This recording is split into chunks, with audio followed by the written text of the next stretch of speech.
Terima kasih Anda masih di ID Sore. Pemirsa, kasus pembunuhan sejoli Vina dan Eki memasuki rentetan cerita baru. Ketika polisi menangkap buronan Peggy Setiawan, kasus pembunuhan Vina justru semakin diselimuti misteri.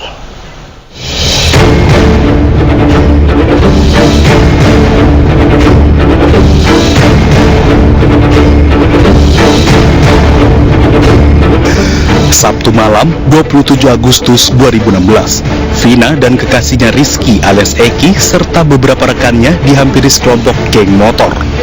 Nahas, Vina dan Eki terjatuh, sementara rekan-rekannya berhasil menyelamatkan diri. Keduanya lalu dianiaya hingga tewas. Bahkan, Vina diperkosa sebelum dibunuh. Jasad kedua korban lalu dibuang ke bawah flyover dan dibuat seolah-olah sebagai korban kecelakaan lalu lintas. Atas kejadian ini, keluarga Vina menemukan kejanggalan pada luka di sekujur tubuh gadis berusia 16 tahun itu. Polisi kemudian melanjutkan penyelidikan hingga diketahui Vina dan Eki meninggal dunia akibat kebrutalan geng motor. Polisi menyebut ada 11 pelaku yang terlibat. 8 pelaku berhasil ditangkap, 7 diantaranya dijatuhkan hukuman penjara seumur hidup, sementara 1 pelaku masih di bawah umur, divonis 8 tahun penjara. Namun, 3 pelaku lainnya masih buron hingga bertahun-tahun kemudian. 3 pelaku yang masuk dalam daftar pencarian orang di kepolisian adalah Andi, Dani, dan Peggy alias Peron yang disebut-sebut sebagai dalang pembunuhan Vina dan Eki. 8 tahun berlalu, kasus ini kembali viral. Peggy alias Peron yang berprofesi sebagai pekerja bangunan diringkus polisi di Bandung, Jawa Barat. Pasca penangkapan Peggy, polisi meralat jumlah DPO kasus Vina.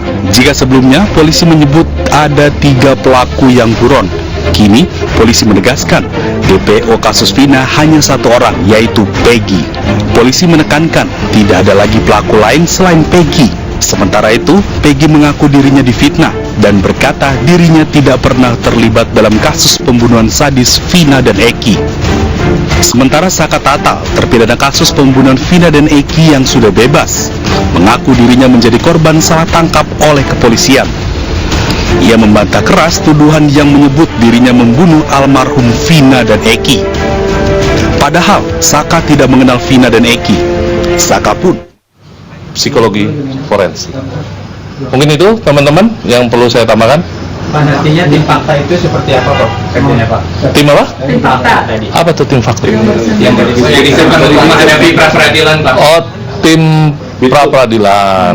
Jadi tim pra-peradilan ini dibentuk tentunya untuk menghadapi gugatan permohonan pra-peradilan dari tersangka PS atau kuasa hukumnya, ya. Nah, sejauh ini Bapak Kapolda telah memerintahkan untuk membentuk tim tersebut dan sudah dibentuk. Tentu kami akan menghadapi, menyiapkan terkait gugatan permohonan pra-peradilan yang dilakukan. Tapi sampai saat ini, ya, sampai siang hari tadi, kami dari Polda Jabar belum menerima rilas panggilan dari pengadilan. Komandan, izin yang P21 kira-kira kapan yang pengajuan ke pengadilan? P21 atau pengiriman berkas nih? Pengiriman berkas. Oke, jadi kalau terkait dengan pengiriman berkas, kemarin kan sudah saya sampaikan ya, bahwa penyidik akan berusaha secepatnya, ya. Pada rilis saya kemarin hari Senin bersama Pak Dirkrimum, kita akan berusaha secepatnya menyerahkan berkas perkara dan menyampaikannya kepada pihak jaksa penuntut umum, ya, pihak kejaksaan. Dalam hal ini kami berharap tentunya berkas ini dapat cepat selesai, dapat kami berikan kepada pihak kejaksaan untuk diteliti kelengkapannya. Begitu. Jadi secepatnya kami upayakan untuk dapat diserahkan ke pihak kejaksaan. Begitu teman-teman. Pak, terkait perpanjangan masa tahanan Peggy seperti apa nih Pak? Ya, jadi terkait dengan masa penahanan pun kami sudah mengajukan, ya, ke pihak kejaksaan maupun pengadilan. Kami sudah tembuskan juga, dan sejauh ini sebagaimana yang teman-teman ketahui, ya, bahwa kami masih melakukan penahanan terhadap tersangka PS. Dan saat ini juga masih berlangsung ya pemeriksaan tambahan terhadap tersangka PS. Nanti kita tunggu hasilnya seperti apa, kita sama-sama mengikuti dan mohon doanya semoga kasus ini dapat cepat selesai. Pak, ada dugaan Pak terkait kekerasan terhadap Saka Pak, seperti apa Pak? Pak, dari Mabes Kekerasan ada tim pencari fakta itu gimana Pak? Iya, update-nya. Itu Tim? sudah dibuat tim pencari fakta untuk kasus Vina.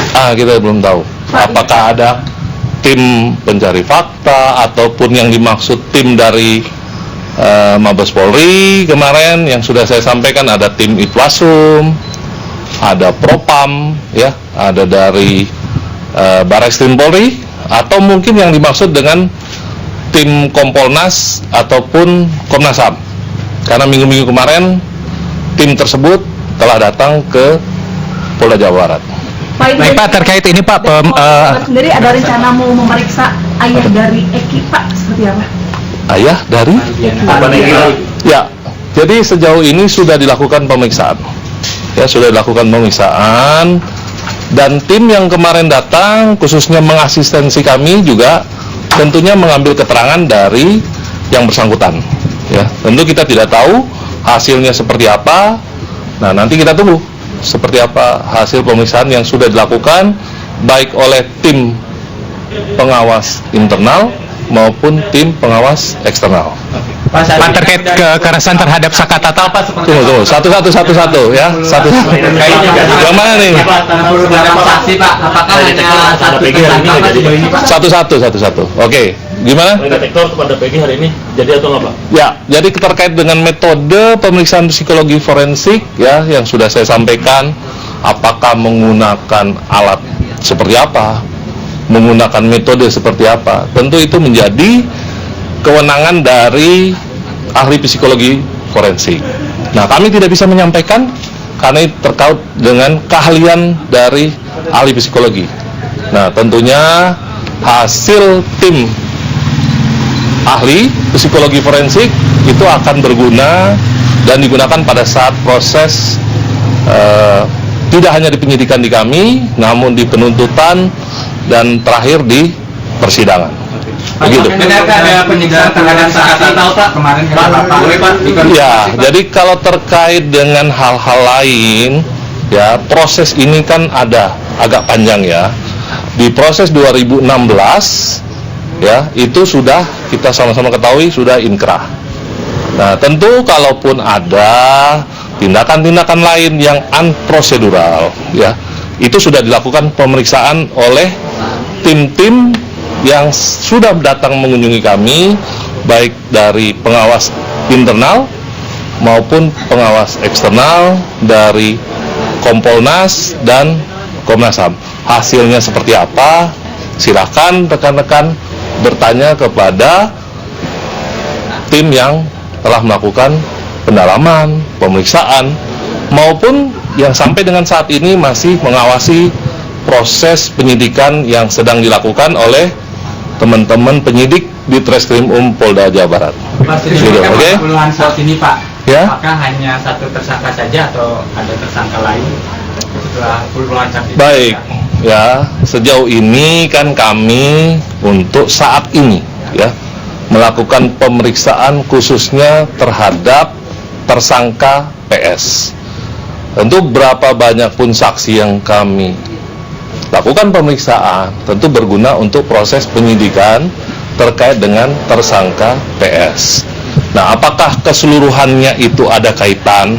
Tentu nanti akan dipilah, akan dianalisa, akan dilakukan pemeriksaan ulang, ya. Dari hasil analisa, ya, yang dilakukan oleh teman-teman penyidik, nantinya mana yang akan dimasukkan dalam berkas perkara dan akan diserahkan kepada jaksa untuk dilakukan penuntutan. Begitu jawaban saya. Oke? Cukup ya? Cukup, oke?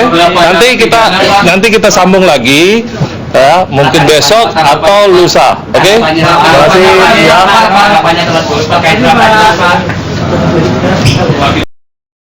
Terima kasih Anda masih di iNews Sore. Pemirsa, kasus pembunuhan sejoli Vina dan Eki memasuki rentetan cerita baru. Ketika polisi menangkap buronan Peggy Setiawan, kasus pembunuhan Vina justru semakin diselimuti misteri. Untuk membahas selengkapnya kami telah terhubung dengan Wakil Ketua Lembaga Pelindungan Saksi dan Korban atau LPSK periode 2019 hingga 2024, Edwin Partogi. Selamat sore, Bang Edwin. Selamat sore Mbak Fleri. Baik Bang Edwin, dari pengalaman Anda di LPSK, bagaimana Anda mencermati perjalanan kasus Vina hingga saat ini? Ya, saya rasa ada banyak yang bisa disebut unik, ganjil, untuk tidak dibilang aneh. Ya. Jadi pertanyaan substansinya menurut saya dari beberapa hal keterangan para terpidana, ya, itu kemudian pertanyaan substansinya adalah sebenarnya peristiwa pembunuhan dan pemerkosaan yang dituduhkan itu ada tidak? Oke. Jadi pertanyaannya mendasar kembali ke pokok perkara. Sebenarnya peristiwa itu ada tidak? Karena kan temuan awalnya itu adalah diduga laka lantas ya. Diduga laka lantas. Ada beberapa hal yang unik Mbak Valeria dalam kasus ini, dalam pengamatan saya. Ada LP yang dibuat tanggal 30 Agustus ya, 2017 itu ya, yang kemudian pada hari yang sama langsung dilakukan penangkapan terhadap 7 orang ya. 7 orang dan ditetapkan sebagai tersangka gitu loh. Iya. Pertanyaan saya, dengan cara apa penyidik dengan LP tersebut ya, kemudian bisa langsung melakukan upaya paksa penangkapan, penahanan terhadap dan penetapan para tersangka tersebut. Kalaupun ada LP atas tuduhan itu, tentu ada pemeriksaan dulu terhadap para saksi kan? Iya. Gitu loh. Kok bisa di waktu yang sama dengan LP tersebut, kemudian ada penangkapan, penahanan, dan penetapan tersangka? Gitu. Nah itu yang menurut saya agak lompat gitu. Oke, Bang Edwin, artinya ini kan banyak kejanggalan dan peristiwanya justru semakin kesini semakin kabur. Dan ada 10 orang yang berstatus hukum sebagai saksi meminta perlindungan. Bagaimana Anda melihatnya? Perlindungan seperti apa yang harusnya diberikan kepada 10 saksi ini? Ya, 10 saksi ini tentu punya keterangan yang dapat mengungkap dari sisi baik dari peristiwa maupun dari pelaksanaan hukum acara ya. Apakah ada kesesuaian dan kebenaran atau tidak dari yang dituduhkan ya. Karena kan mereka statusnya terpidana saat ini ya, terpidana. Secara hukum mereka hanya bisa dianulir posisinya kalau mereka mengajukan peninjauan kembali atau PK dan PK-nya dikabulkan oleh Mahkamah Agung. Dan menurut saya potensi itu terbuka dan banyak kasus juga yang Mahkamah Agung ya mengabulkan atau mengabulkan tuntutan dari para korban penyiksaan ya yang membebaskan mereka dari pidana. Apakah akan ada kesulitan, mereka punya Bang hak Edwin? untuk mengajukan ganti rugi? Ada peraturan pemerintah nomor 92 tahun 2015 yang bisa mereka tuntut ganti rugi dengan PP yang kita biasa sebut PP salah tangkap, itu tuntutannya bisa sampai 600 juta gitu ya, juta rupiah. Termasuk juga mereka bisa menuntut restitusi melalui LPSK untuk para pelaku membayar kerugiannya. Oke, Bang Edwin, apa yang akan menjadi kesulitan atau kendala mungkin untuk memberikan perlindungan kepada yang berstatus sebagai terpidana? Ya, karena perlindungan di LPSK itu kan buat saksi, korban, pelapor, ahli. Kalau dia statusnya pelaku, dia sebagai saksi pelaku yang bekerjasama atau justice collaborator. Gitu. Jadi subjek hukumnya di dalam posisi ini sebenarnya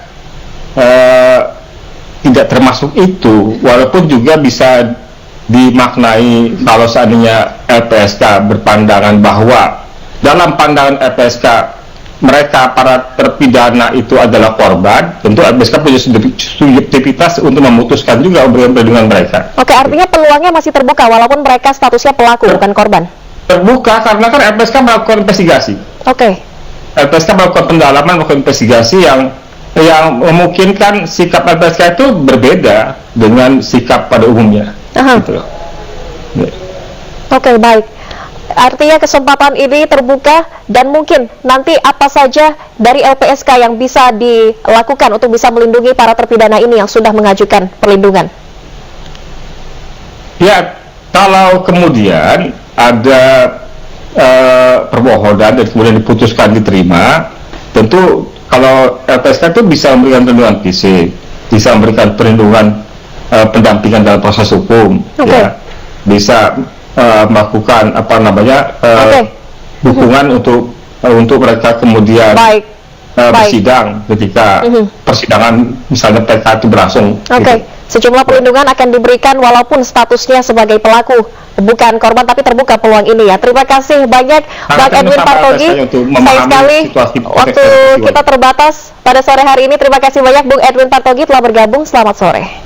Sebelumnya pemirsa, Wali Kota Medan Bobi Nasution juga menyambangi kantor DPP PKB di kawasan Menteng, Jakarta. Kedatangan Bobi untuk mengikuti uji kelayakan dan kepatutan sebagai calon gubernur Sumatera Utara di Pilkada serentak 2024.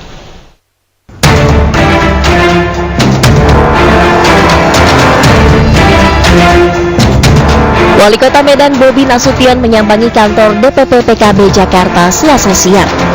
Kehadiran menantu Presiden Jokowi ini untuk mengikuti uji kelayakan dan kepatutan sebagai calon gubernur Sumatera Utara di Pilkada serentak 2024. Ketua DPP PKB Sumatera Utara Jafar Suhairi Nasution menyebut Bobi sudah mendapat sinyal baik dari PKB terkait rencana dirinya maju di pemilihan gubernur Sumatera Barat. Kita sinyalnya sangat kuat, bahkan kehadiran beliau hari ini membawa pemerintahan tentunya yang dilanjutkan bisa untuk ingin merestui, tapi dari bahasanya, dari gesturnya sudah tinggal kita sabar menunggu. Sebelumnya Bobi juga mengaku telah berkomunikasi dengan Partai Golkar terkait Pilkada Sumatera Utara. Terkait akan disandingkan dengan Musara Jiksyah, Bobi mengaku masih menunggu keputusan Partai Golkar. Dari Golkar yang bocor-bocorannya mungkin mudah-mudahan doain itu akan gandengan sama Bang Jan atau makanya nanti diumumin hasil pertemuan, hasil diskusi yang saya tahu tentunya ini nanti apapun hasilnya yang akan disampaikan nanti dari Golkar ataupun dari Bang Jan. Dari Jakarta Pusat, Praniston Sanjaya, iNews melaporkan. Ya pemirsa, Mahfud MD angkat bicara terkait kasus pembunuhan Vina dan Eki. Menurut Mahfud ada permainan dalam penyelesaian kasus pembunuhan Vina. Saya tidak tahu persis kasus Vina, tapi konstruksi kasusnya kayak begini. Dulu ada tersangka 10 atau 11 orang kan untuk pembunuhan Vina itu. Lalu diajukan ke pengadilan. Itu berita acaranya kan ada 10 atau 11 orang. Diajukan ke pengadilan, yang 3 lari, yang 8 udah dihukum. Nah, sesudah muncul Vina sebelum 7 hari itu, lalu kasus ini muncul lagi. Yang dulu lari itu kemana orang? Itu kan resmi diumumkan buron, 3 orang, namanya ABCD. Nah, ini baru muncul kasus ini, sehingga saya berpikir ini bukan sekedar unprofesional, tetapi menurut saya memang ada permainan. Ada aroma profesional itu orang mungkin kurang cakap, kurang hati-hati, itu tidak profesional. Tapi kalau ada permainan untuk melindungi seseorang atau mendapat bayaran dari seseorang untuk mengaburkan kasus, itu sudah sebenarnya sebuah permainan yang jahat. Nah, saya cenderung ini lebih dari unprofesional. Ya, ada permainan. Kenapa? Dulu dihadirkan 8 karena katanya yang 3 sudah lari, 8 sudah dihukum penjara. Kalau tidak salah ada yang dihukum seumur hidup ya. Hukumannya panjang-panjang. Lalu yang 3 ini dilupakan sampai 8 tahun muncul lagi. Muncul di film sekarang. Baru muncul di film, baru orang kaget lagi. Pemirsa, sebagai rangkaian perayaan hari ulang tahun ke-59 PT Telkom Indonesia Persero Tbk, Telkom kembali menghadirkan Digiland 2024 dengan menyelenggarakan kegiatan baru yakni Digiland Run 2024.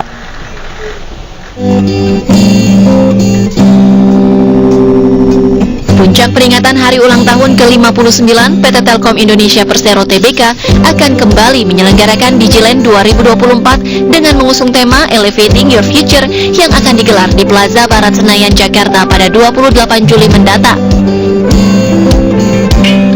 Berbeda dengan tahun-tahun sebelumnya, tahun ini Digiland menghadirkan rangkaian kegiatan baru yaitu Digiland Run 2024 dan bekerjasama dengan D&D Sport sebagai race management yang akan menyajikan berbagai unsur teknologi digital. Direktur Utama Telkom Ririk Adriansyah pada kesempatan press conference Digiland 2024 mengatakan Digiland 2024 merupakan momentum Telkom dalam memaknai lahirnya ke-59 tahun. Kita akan ada serangkaian acara kita sebut dengan Digiland 2024. Ini merupakan kali ketiga kita melakukan acara rangkaian Digiland ini, akan dari hari kedua, jadi ini akan nanti yang menuju ke tanggal 6 Juli. Sementara SPV Corporate Communication dan Investor Relation Telkom Ahmad Reza menyatakan Digiland Run 2024 disambut antusias karena lebih dari 1.000 tiket flash sale dan 3.000 tiket early bird telah terjual pada hari pertama. Kali ini yang disampaikan berbeda dengan yang tadi, adanya running. Nah, memang tujuan kita bukan bikin atau jadi full marathon, tapi lebih ke arah international half marathon. Jadi bagaimana caranya ada city half marathon juga yang ada di Indonesia yang dikelola dengan baiklah seperti itu mungkin. Menggandeng Daniel Mananta, Melanie Putria, dan Yura Yunita sebagai brand ambassador, Digiland Run 2024 terdiri dari 3 kategori lomba, 5K, 10K, dan 21K atau half marathon. Dengan adanya event lari Digiland Run, diharapkan dapat memberikan hiburan yang menarik dan sehat untuk masyarakat. Dari Jakarta, Heru Tri Yuniarto, iNews melaporkan. Langsung saja untuk membahas informasi selengkapnya, kami telah terhubung dengan kuasa hukum Saka Tatal, Krishna Murti, kuasa hukum Liga Akbar dan Peggy Setiawan, Yudhya Alamsyah, dan Direktur Eksekutif Lembaga Kajian Strategi Kepolisian atau LEMKAPI, Edi Hasibuan. Langsung saya sapa, selamat malam Bapak-Bapak. Selamat malam Mas. Oke, saya mungkin ke Pak Edi Hasibuan terlebih dahulu. Pak Edi, banyak yang mengatakan bahwa nampaknya semakin kesini semakin kesana, begitu. Kasus ini tampak berbelit-belit, semakin banyak misterinya. Banyak yang mengatakan bahwa ini kemudian ada dugaan dimanipulasi atau direkayasa kasus ini. Tanggapan Anda? Ya, memang kalau kita lihat pemberitaan belakangan ini ya, saya lihat memang simpang siur. Kemudian banyak pernyataan masyarakat dari banyak pihak ya, yang membingungkan masyarakat ya. Tapi yang pasti adalah kalau kita lihat bahwa Polda Jawa Barat sendiri sudah menetapkan Peggy sebagai tersangka, kemudian sudah melakukan penahanan ya, dan saat ini sedang dipersiapkan untuk pelaksanaan rekonstruksi ya. Mudah-mudahan nanti dengan adanya pelaksanaan rekonstruksi itu nanti akan membuat keyakinan kepada masyarakat, sehingga apa yang berita informasi yang simpang siur tadi itu bisa menjawab apa yang menjadi pertanyaan masyarakat saat ini. Oke, nampaknya Pak, kita memang mengharapkan agar kasus ini bisa cepat tuntas ya. Segala sesuatu yang menyangkut masalah kasus ini bisa termasuk bukti-bukti yang kita harapkan yang dimiliki oleh Polda Jawa Barat ya, bisa menjawab semua apa yang menjadi keraguan masyarakat ya. Dan tentu ya itu yang kita harapkan. Jadi memang butuh pembuktian lebih dalam lagi untuk kasus ini. Ada di sini Mas Krishna Murti dan juga Mas Yudhya. Saya mau ke Mas Krishna Murti terlebih dahulu. Ini kemarin Saka Tatal pengakuannya di program Aiman cukup membuat kita semakin bertanya-tanya terhadap dengan keaslian kasus ini begitu pada penahanan Saka Tatal kemarin. Bagaimana sebetulnya jika ada yang mengatakan ini kasus direkayasa? Apa yang bisa menguatkan pernyataan ini? Begini Mas, ini kan permasalahan kalau saya lihat semakin kisruh. Cuman artinya bahwa jangan kita benturkan semua kesalahan ini ada di pihak kepolisian, karena proses peradilannya sendiri saya melihat ini nggak berjalan dengan baik, berjalan dengan mulus. Satu contoh, kan fakta-fakta terbaru kita yang dari berkas kita temukan, kita tuh mengirim memori banding dengan kontra memori kepada pengadilan untuk di tingkat banding.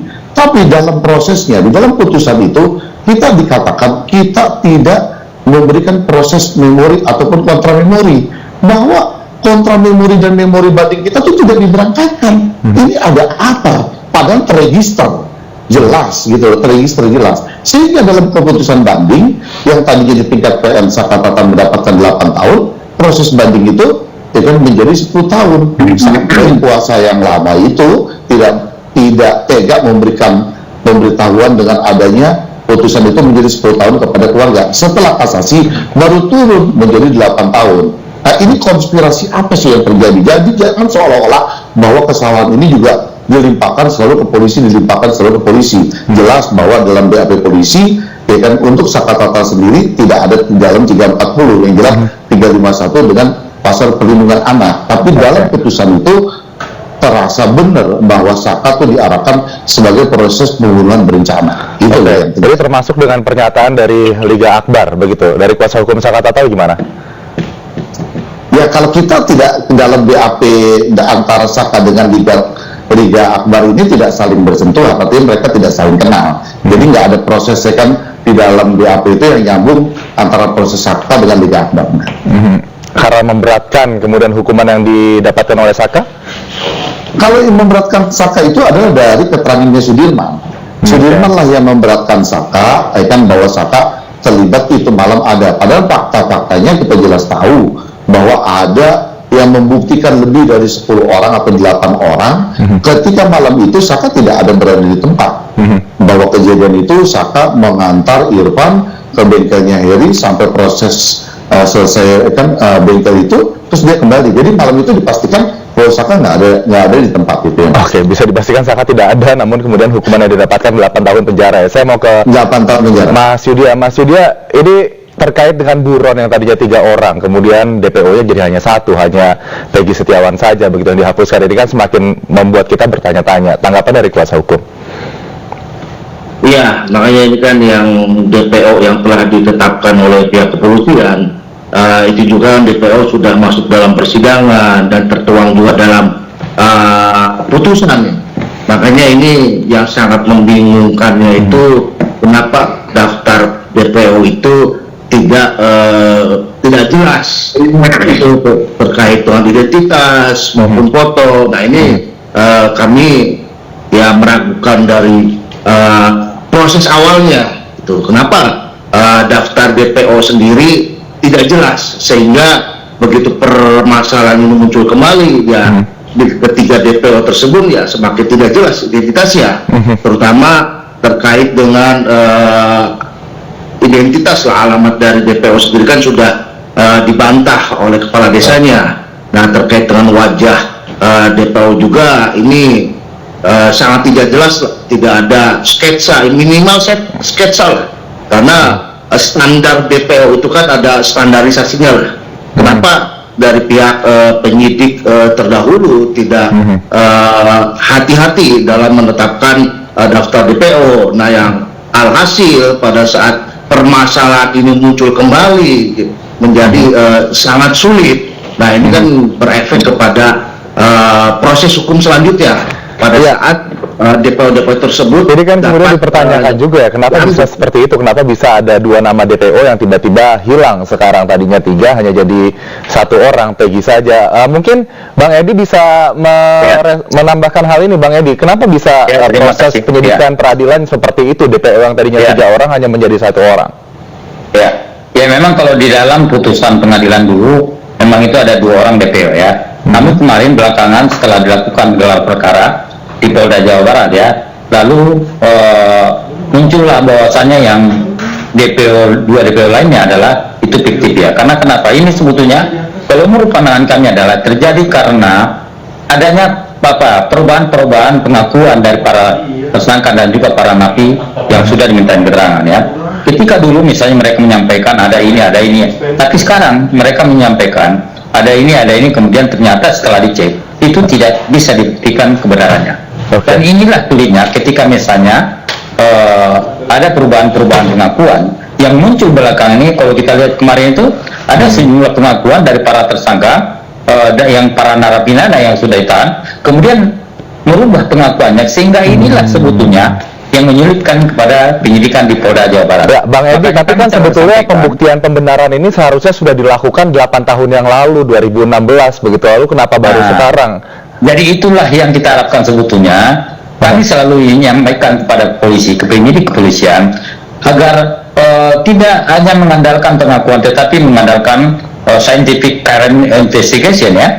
Harus betul-betul penyidikan ilmiah, yang itulah yang tidak akan pernah bisa berubah. Ya, ketika misalnya penyidik dulu menggunakan scientific crime investigation, maka itu insya Allah tidak akan pernah berubah, ya. Makanya tentu ini akan menjadi bahan bahan pembelajaran kepada seluruh jajaran Polri, agar betul-betul di dalam penanganan kasus tidak hanya jangan terlalu mengandalkan pengakuan, tetapi yang paling penting adalah dibutuhkan perlu mengedepankan, ya, penyidikan ilmiah yang betul-betul bisa dipertanggungjawabkan secara hukum. Oke, bisa jadi kemudian pengakuan dari Peggy Setiawan ataupun Saka Tatal yang baru-baru ini juga viral bahwa mereka bukan adalah pelaku namun adalah korban salah tangkap, bisa jadi benar juga begitu. Lalu mereka sudah dijadikan tersangka, sudah menjalani hukuman pidana. Bagaimana ini, Bang? Ya, makanya sekarang kalau misalnya mereka berubah, sebetulnya tidak ada masalah. Kalau misalnya mereka melakukan perubahan, yang penting saat ini yang kita minta adalah kita harapkan Polda Jawa Barat bisa membuktikan kalau memang mereka adalah pelaku dulu. Kalau sekarang misalnya, dan dia sudah menjalani hukuman, ya, kemudian sekarang dia membantah, ya tidak apa-apa, sepanjang misalnya polisi memiliki bukti-buktinya dulu, ya silakan saja. Itu hak itu adalah merupakan hak seorang warga negara. Ketika merasa dirinya tidak bersalah kemudian membantah, sekarang nggak apa-apa. Yang kita harapkan saat ini adalah polisi betul-betul bisa membuktikan ketika dia menetapkan dulu tersangka, kita harapkan dia bisa membuktikan secara hukum bahwasanya penetapan dulu itu adalah sah secara hukum. Saya mau tanya ke Mas Krisna Murti selanjutnya.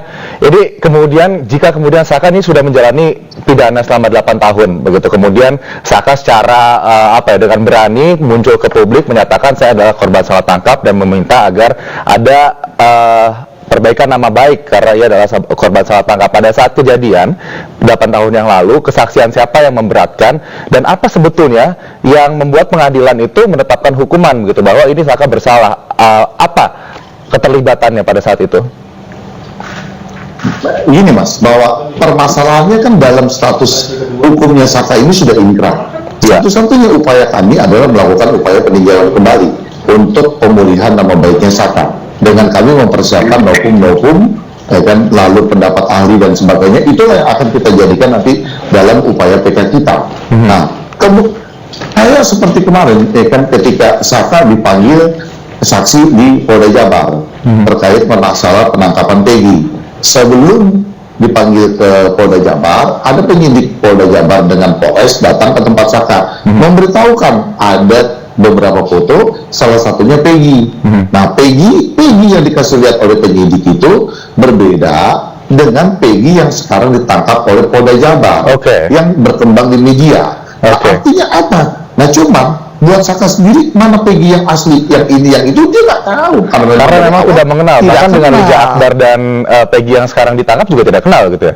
Nggak kenal gitu. Jadi ketika ditunjukkan fotonya yang ini dengan yang Saka lihat sekarang berkembang di media Peggy yang ditangkap di Polda Jabar, itu Peggy yang asli yang mana atau yang palsu yang mana juga nggak tahu karena memang prosesnya tidak kenal gitu. Oke, tapi tinggal di satu lingkungan yang sama? Tinggal di satu lingkungan yang sama. Berdekatan maksud saya? Berdekatan dengan Vina ataupun Eki pada saat itu? Kalau dengan kalau dengan para pelaku, dengan yang terpidana itu mereka saling kenal. Mereka saling kenal di lingkungan yang sama. Tapi kalau dengan Vina dengan Eki, dia nggak kenal. Oke, baik. Kalau dari Liga Akbar dan Peggy Setiawan ini, Mas Yudya, sebetulnya bagaimana kemudian hubungan dengan Saka Tatal selama tahun 2016 silam begitu, dan kemudian apa yang kira-kira bisa meringankan Peggy Setiawan yang saat ini ditangkap ya begitu sebagai tersangka oleh polisi? Ya, sebenarnya pada Liga Akbar dengan Saka Tatal ini kan tidak saling mengenal. Tidak saling mengenal Liga Akbar. Liga Akbar ini hanya mengenal dengan Eki dan Vina. Jadi kalau disangkutkan ke yang lain, walaupun yang ke sekarang masih menjalani itu ya tidak sama sekali kenal. Cuman ada satu Rivaldi, itu fotonya pernah ditunjukkan oleh Eki kepada Liga. Sebatas itu. Apa yang bisa menguatkan fakta bahwa si Saka Tatal ini dan Liga Akbar tidak saling mengenal satu sama lain?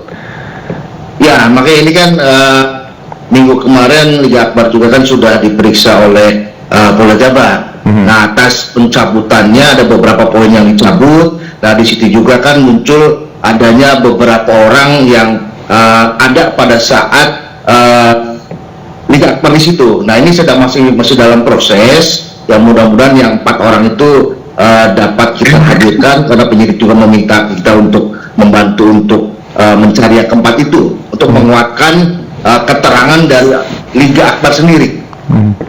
Oke, baik. Terakhir mungkin saya mau ke Bang Edi. Bang Edi, ya, bagaimana ini para terpidana, para tersangka tidak saling kenal, kemudian sudah ada juga yang ditetapkan hukuman, ada juga yang dihukum seumur hidup, lalu masyarakat semakin bingung, masyarakat semakin dibuat penasaran dengan apa ujung dari kisah ini sebetulnya, apa yang harus digali lebih dalam lagi dari para saksi ataupun para DPO yang sudah ditangkap saat ini? Ya, memang betul ya. Kemarin kita lihat ada beberapa sejumlah narapidana yang mencabut ya pengakuannya ya. Kalau menurut pandangan kami adalah itu sah-sah saja ya. Sepanjang dia memiliki bukti bahwasanya dia memang tidak bersalah atau dia tidak terlibat. Namun demikian harus diingat bahwasanya ini kan proses hukum yang sudah sangat panjang. Kemudian penyidik kepolisian juga tentunya memang mengajukan mereka ke pengadilan karena sudah memiliki bukti-bukti yang cukup. Termasuk juga hakim kemarin kalau kita lihat sudah juga memberikan putusan. Bang Edi, tapi kan ini tidak boleh terjadi begitu. Ini seharusnya pada tahun 2016 sudah benar, keputusannya sudah ingkrah, tidak ada salah tangkap, dan apalagi pada saat terjadi 2016 silam itu ada intimidasi yang diterima oleh para yang diakui ya oleh para tersangka ini, mereka menerima intimidasi pada saat pemeriksaan. Ya, kalau memang ada tuh, saya kira memang tidak ada masalah. Mereka menyampaikan semacam keluhan, menyampaikan persoalan-persoalan yang dulu ya. Memang seharusnya memang dari dulu mereka harus mempersoalkan itu, tidak sekarang. Karena ada film, misalnya film Pina ya kemarin itu, tentu kita harus menghormati apa yang menjadi hak mereka ya. Mereka membantah, mereka menolak sebagai tersangka, itu tidak ada masalah. Yang penting kalau kita minta kepada kepolisian, penyidik kepolisian, ketika dia ditetapkan menjadi tersangka, maka tugas polisi harus bisa membuktikan ya bahwasanya dia adalah sebagai terlibat. Bahkan kemarin saya sampaikan juga kepada kuasa hukum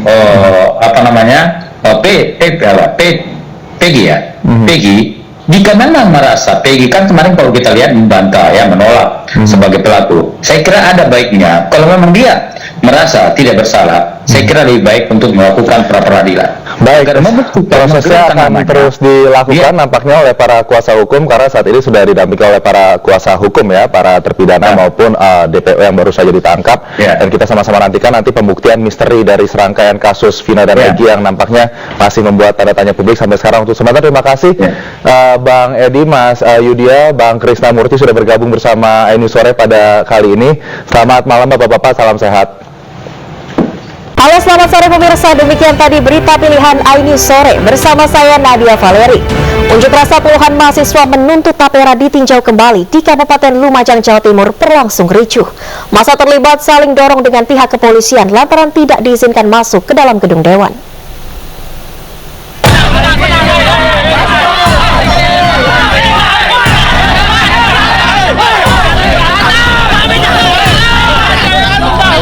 Puluhan mahasiswa dari berbagai perguruan tinggi di Lumajang terlibat aksi saling dorong dengan pihak kepolisian di depan gedung DPRD Kabupaten Lumajang. Masa aksi merangsek dan memaksa untuk memasuki gedung dewan karena kecewa tak kunjung ditemui oleh perwakilan pimpinan Dewan Kabupaten Lumajang. Tak hanya itu, masa aksi juga membakar poster dan spanduk di Jalan Nasional Lumajang Probolinggo hingga menyebabkan kemacetan. Aksi puluhan mahasiswa yang tergabung dalam Aliansi Pemuda Lumajang Bergerak ini menyuarakan penolakan terhadap peraturan pemerintah tentang tabungan perumahan rakyat atau Tapera yang dinilai membebani masyarakat. kita selaku aktivis mahasiswa menuntut terkait peraturan pemerintah nomor 21 tahun 2024 atas perubahan peraturan pemerintah nomor 25 tahun 2020 atas penyelenggaraan perumahan rakyat. Itu dirasa sangat membebankan buat rakyat karena salah satu bentuk potongan dari keberlakuan peraturan itu sangat dirasa itu menjadi beban buat rakyat. Mereka menuntut pemerintah meninjau kembali kebijakan Tapera karena tidak berpihak kepada kaum buruh. Dari Lumajang, Jawa Timur, Yaya Nugroho, iNews melaporkan. Pemirsa, puluhan mahasiswa di kota Cirebon, Jawa Barat berunjuk rasa menuntut polisi mengusut tuntas kasus pembunuhan Vina. Masa juga meminta Kapolres Cirebon Kota mundur dari jabatannya.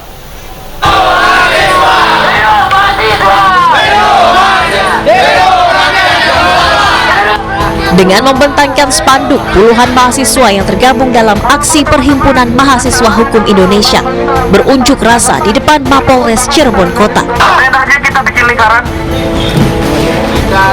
Dalam aksinya, mereka menuntut polisi mengusut tuntas kasus kematian Vina dan Eki pada tahun 2016 silam. Tak hanya itu, massa menuntut Kapolres Cirebon untuk mundur jika kasus Vina dan Eki tidak bisa ditangani dengan baik. Dalam orasi yang berjalan selama 1 jam, massa sempat bersitegang dengan pihak kepolisian. Kemudian puluhan massa membakar ban bekas di depan Mapolres Cirebon Kota. Kami meminta dan juga mendorong aparat kepolisian untuk menangani kasus ini, untuk mengedepankan unsur keadilan, kemanfaatan dan juga kepastian hukum. Karena per hari ini 3 unsur itu kami pikir belum juga tercapai. Itu juga yang pertama. Terus yang kedua, kami juga meminta untuk Kapolres Cirebon Kota orang yang paling bertanggung jawab dari selesainya kasus ini per hari ini.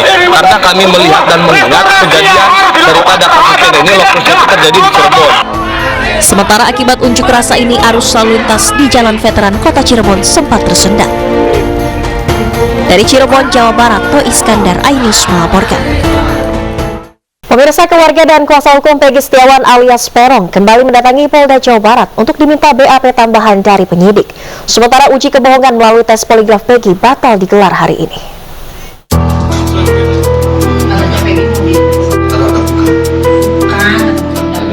Melalui pesan singkat dari pihak penyidik, kuasa hukum tersangka Peggy Setiawan alias Peron kembali dipanggil ke Mapolda Jawa Barat untuk dimintai keterangan dalam berita acara pemeriksaan atau BAP tambahan.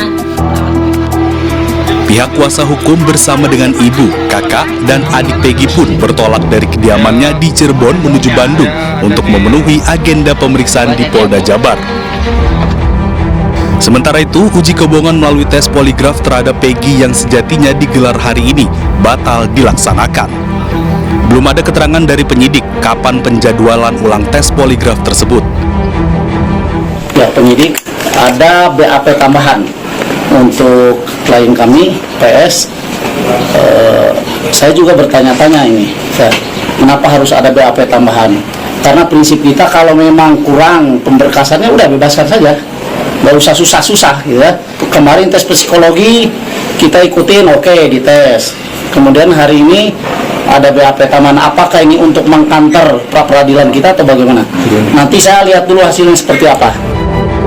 Kuasa hukum Peggy Setiawan kini masih menunggu persidangan gugatan pra-peradilan yang diajukan pihaknya atas kurangnya dasar penangkapan terhadap Peggy serta kurangnya alat bukti yang kuat. Dari Kota Bandung, Jawa Barat, Yuan Pangestu, iNews melaporkan. Dan pemirsa, untuk mengetahui bagaimana jalannya pemeriksaan keluarga Peggy Setiawan, kami telah terhubung dengan rekan Irfan Budiawan di Polda Jawa Barat. Selamat sore, Irfan. Bagaimana jalannya pemeriksaan, apakah masih berlangsung hingga sore ini?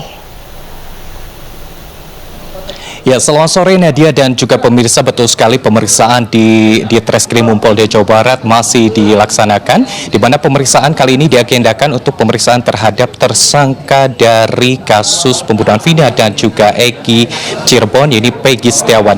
Namun pada saat Peggy Setiawan dihadirkan menuju ke gedung Direktorat Reserse Polda Metro Jaya, tim dari awak media ini tidak berhasil menyorot keberadaan dari Peggy Setiawan karena diperkirakan tim penyidik membawa Peggy Setiawan melalui gedung ataupun juga melalui pintu belakang dari gedung di Treskrimum Polda Jawa Barat.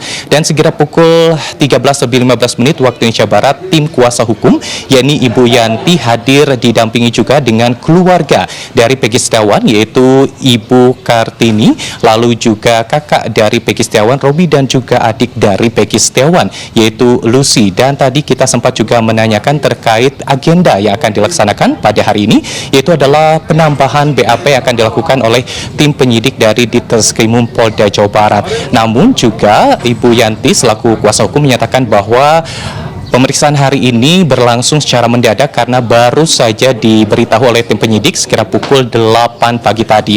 Dan pada pukul 14 waktu Indonesia Barat, tim kuasa hukum lainnya yaitu Bapak Mukhtar Effendi juga hadir guna mendampingi penyidikan untuk Peggy Setiawan. Kami sempat menanyakan seperti apa penggunaan poligraf ataupun juga penggunaan lie detector. Dan beberapa saat yang lalu atau kurang lebih 1 jam yang lalu kami mendapatkan pesan singkat secara langsung dari kuasa hukum yaitu dari Ibu Yanti, dipastikan bahwa pemeriksaan di dalam gedung di Treskrimum Polda Jawa Barat yang saat ini dilakukan dibatalkan untuk penggunaan poligraf ataupun juga alat pendeteksi kebohongan. Namun untuk lebih lanjut nanti kami akan mencoba mengkonfirmasi setelah pemeriksaan selesai dilaksanakan. Tadi kami juga sempat menanyakan terkait seperti apa perkembangan pra-peradilan yang diajukan oleh tim kuasa hukum, di mana tim kuasa hukum maksud kami menyatakan bahwa untuk pra-peradilan tim kuasa hukum sudah menyediakan berkas-berkas serta bukti-bukti yang nanti akan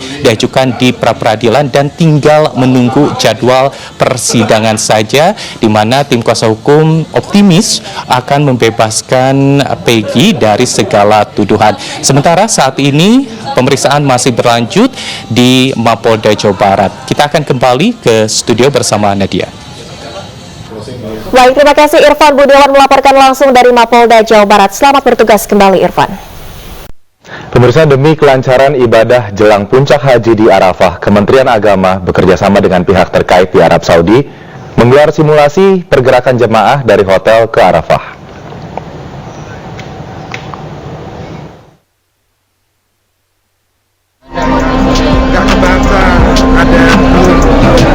Akhir pekan ini jutaan jemaah haji dari seluruh dunia akan melaksanakan wukuf di Arafah. Demi meningkatkan keamanan dan kenyamanan jemaah, di tahun ini pemerintah Kerajaan Arab Saudi melakukan terobosan melalui penggunaan smart card sebagai akses masuk jemaah ke Arafah, Musdalifah, dan Mina.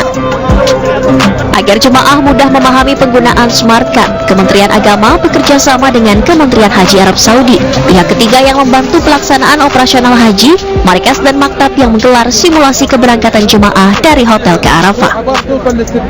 Hasil dari simulasi tersebut ada 3 trip yang dilaksanakan simulasinya. Trip pertama melibatkan 40 orang, dan itu setiap jamaah masuk ke bis itu di scan dan memakan waktu kurang lebih 5 menit untuk 40 orang. Kemudian trip yang kedua 26 orang memakan waktu 3,4 menit ya. Kemudian trip terakhir 30 orang memakan waktu 5,2 menit. Skema ini berlaku bagi jemaah yang sehat secara fisik. Bagi jemaah berisiko tinggi, lansia, dan pengguna kursi roda akan diterapkan skema khusus karena memerlukan waktu yang lebih lama. Sedangkan bagi jemaah yang belum memiliki atau kehilangan smart card, akan diperiksa secara manual dan terpisah dari antrian. Ya, yang belum memiliki, maka hari itu juga mereka berjanji akan menampilkan kartu sampai H-1 apabila kartunya hilang. Kalau hilang itu masih cukup waktu untuk melakukan penggantian, maka maktab harus melakukan penggantian itu sampai sebelum hari H berangkat. Mengingat pentingnya smart card sebagai akses masuk ke Ar-Musna, jemaah diimbau agar menyimpannya dengan aman dan hati-hati agar kartu tidak hilang. Dari Mekah, Arab Saudi, Suhud Nur Fadli, iNews, anggota Media Center Haji 2024 melaporkan. Pemirsa, ribuan jemaah calon haji memadati Masjidil Haram Kota Mekah, Arab Saudi. Meski cuaca panas, namun tidak menjadi halangan ribuan jemaah calon haji menjalankan ibadahnya.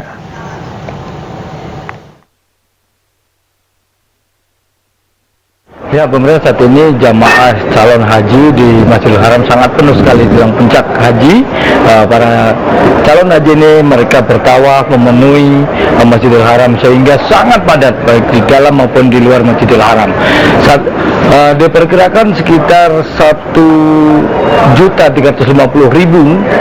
calon haji sudah berkumpul di sini dan mereka sekarang sedang memanfaatkan waktu untuk bertawaf, beribadah di dekat Ka'bah dan di Masjidil Haram, karena beberapa hari lagi nanti tanggal 15 akan bergeser ke Arafah untuk mengikuti melanjutkan puncak haji di tahun 2024 ini.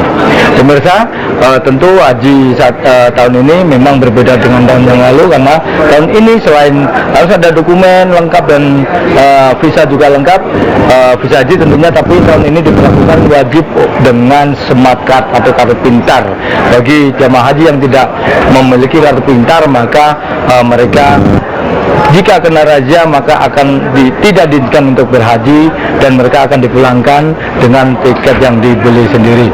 Nah, ini bisa dilihat, ini saya ngambil dari atas, ini puncak di menara paling tinggi, kalau yang di menara jam-jam atau menara jam ya tepatnya, kalau orang kita menyebut menara jam. Ini kita lihat dari atas sangat padat, pemirsa.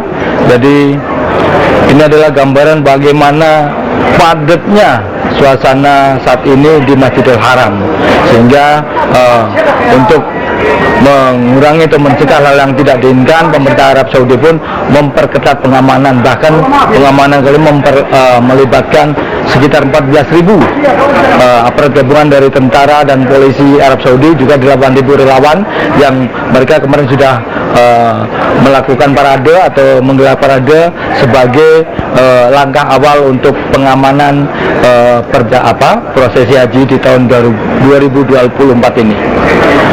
Dari Menara Jam di Mekah, Arab Saudi, Lukman Hanafi melaporkan. Pemirsa, lanjutan Liga Futsal Profesional Putri 2024 kembali digelar di Gor Tegal Selatan, Kota Tegal, Jawa Tengah. Kebumen Angels kembali menang telak atas lawannya Live FC. Sementara itu, MS Putri Bersatu mampu mengalahkan lawannya Netik Ladies FC.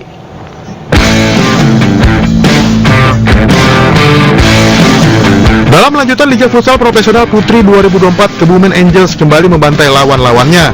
Kali ini giliran tim juru kunci Alif FC yang dibuat tak berdaya dengan skor telak 4-0. Kemenangan ini membuat Kebumen Angels menjalani 9 pertandingan tanpa terkalahkan dan semakin nyaman di puncak klasemen dengan 27 poin. Kita kebobolan di menit ketiga itu yang buat momentum. Tapi so far di babak kedua mereka mulai naik meningkat, tapi lagi-lagi yang memang belum untung untuk bisa lebih baik lagi. Tapi saya bangga dengan tim ini, dengan 10 pemain debutan mereka bisa bermain Liga Pro. Pada laga kedua, giliran MS Putri Bersatu yang mampu mencukur habis lawannya Netik FC dengan skor cukup telak 4-1. Kemenangan ini sekaligus menjaga asa MS Putri Bersatu untuk memenangkan turnamen. Tim asal Kota Tangerang ini berada di posisi kedua dan terus menguntit Kebumen Angels di posisi pertama. Dari Tegal, Jawa Tengah, Unibar iNews melaporkan.